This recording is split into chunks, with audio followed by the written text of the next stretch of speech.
Hey, what's up? It's Nicola from Singer's Secret. Today we're going to talk about confidence as a singer. And this is actually a really important topic for us to discuss because it affects so many singers and it affects your progression and your enjoyment of music as well. For example, you know, if I'm ever going through periods where I'm depressed, I'm getting down on myself about how far I've come in my music career and stuff, my confidence takes a dip. And you start thinking things like, am I good enough to actually make it in music, to make this my career? Because I'm competing with all these other people, and you look at all the competition out there, you start comparing yourself to other people, and you're like, oh, she's got this, he's got that, I don't have this. And so it stops your fire to continue going and pursuing your love of music because you start doubting yourself. And the other way that I think confidence really affects you is the actual performance of it as well. So, I've had some students in class, they've always been like, I can sing so much better than that at home. And when I come to class, I sound like shit, so you're going to think that I suck. And I know that they don't suck, it's just a confidence thing because, when you are by yourself, you do sing a lot better because you don't have the confidence problem of singing in front of other people. I know that there have been some times when I've done gigs where I'm just, I'm in a crap mood, and I just think my voice is sounding like shit and my confidence gets affected. And so I stop enjoying the actual performance of what I'm doing, which is crazy because we all love singing. And you're out there performing, but you start getting, confidence seeps in, a lack of confidence, and you start thinking, and then your voice suffers, and it's kind of like this spiral that takes you down, and then you hate the whole thing, and you just want to go home. So confidence it's very real, and it is something that affects us all, no matter what level of singer that you're at. So today I've got three tips for you. Just things that I've learned along the way that I'm hoping will help you out. So things that you can kind of think about when you're having a bad confidence day to try and get yourself into the right mindset to keep going with your music. So at the core of music, really, apart from the love of it and expressing the emotions, are your skills. So the best way to get more confident is to improve your skills. So, it's kind of, if you improve your skills, then you can express yourself in the way that you want.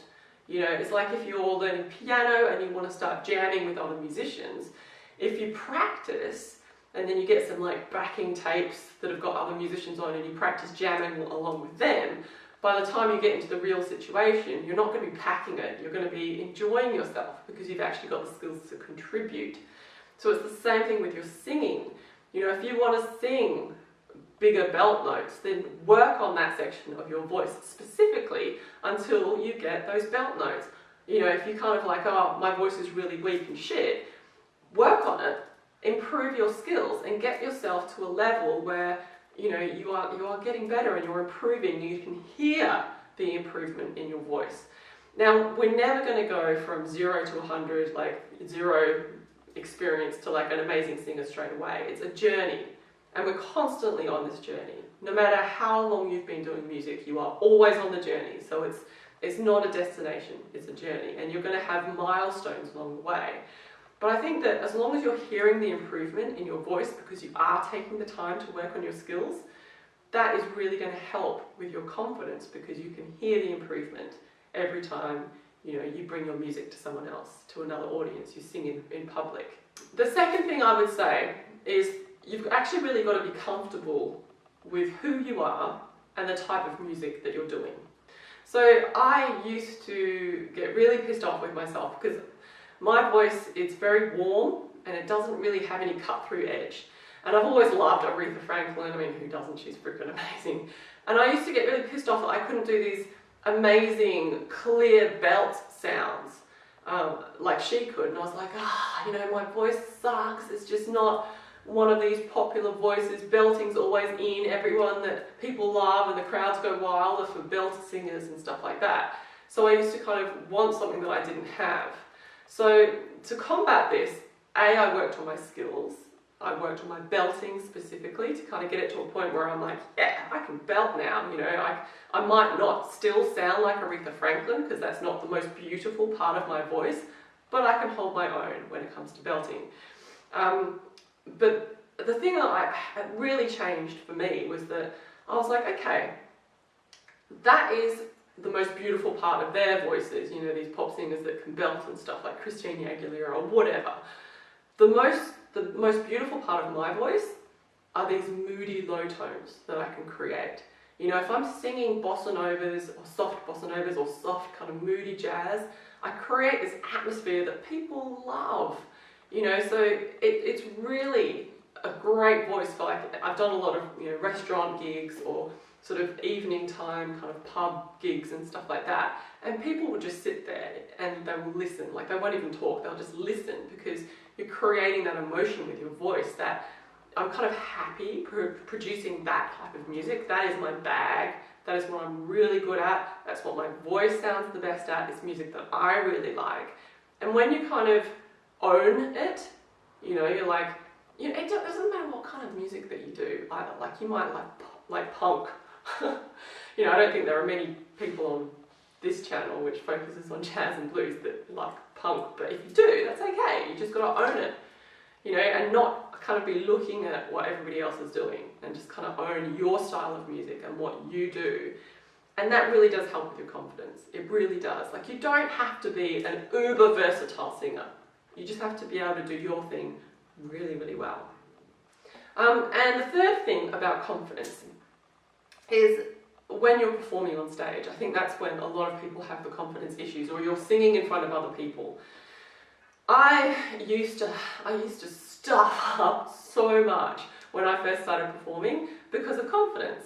Like, I kind of get lost in the music because my nerves were getting in the way, so I'd lose where I was, and then I would just come in at the wrong place, and I would piss off all the instrumentals who were like in the middle of their solos. It's like the singers come in at the wrong freaking time. Yeah, and like, they all followed me, thank God. But, you know, I've stuffed up so much because of confidence on stage. But it's okay.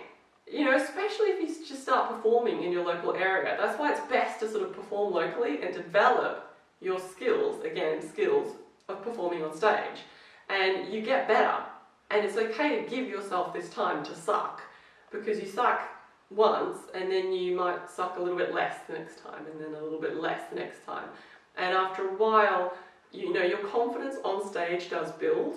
Because I remember being like, I used to always put the microphone on the stand, and it was kind of like my protection between me and the audience, the microphone stand.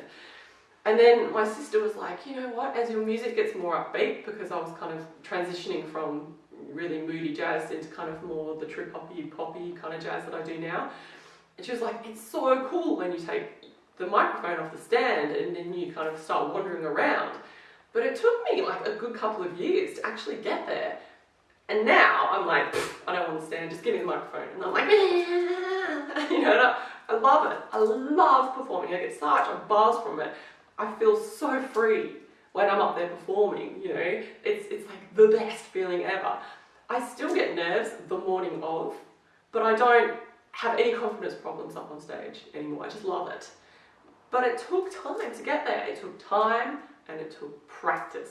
And I had to go through the extreme stuff-ups and the crappiness to get to that point. So I kind of think if you realise that it's a journey and performing on stage is a skill that you practice to get good at, then it kind of does help in some way with the confidence. Because the other thing about performing is that, and this again comes with confidence of performing on stage, is that when you first start out, you're so worried about stuffing up. And that's where I think a lot of the nerves come from. You're so concerned about your voice behaving itself, and like, you're so concerned about doing the right thing. But then as your skills grow and your practice gets better, then you actually realise that if you stuff up, it's not a big deal, and it can be the stuff ups that are actually the best parts of a performance. And it's all about how you react to a stuff up as well. So if you're like so worried about stuffing up and then you stuff up and you're like, you know, you're like, I'm really sorry, then the audience is going to feel crap and they're going to be sorry with you. But if you're like, whatever, stuffed up, sorry, you know, and you make fun of it, you know, or the band kind of just reacts to it in a fun way because you're not so nervous about stuffing up, then it can become like a highlight of the show. But yeah, it's all about, skills. Owning who you are and the type of music that you do, and not looking at the competition and wishing that you were like them. Just be comfortable with who you are, and then practicing, you know, your voice, practicing your skills, practicing performing on stage, and it gets easier. It really does, I promise. It's a journey, not a destination. So I think I have rambled on long enough. I hope that has given you a little bit of insight into how to develop confidence as a singer. It's really just practicing being confident. You know, it's like anything else. You know, if you're shit at networking a room, practice and you get better at networking a room. It's the same thing with music. But thank you so much for watching. I hope you enjoyed today's video. If you did, don't forget to subscribe and give it a thumbs up, because the more thumbs up, the greater spread the video has, the more people benefit.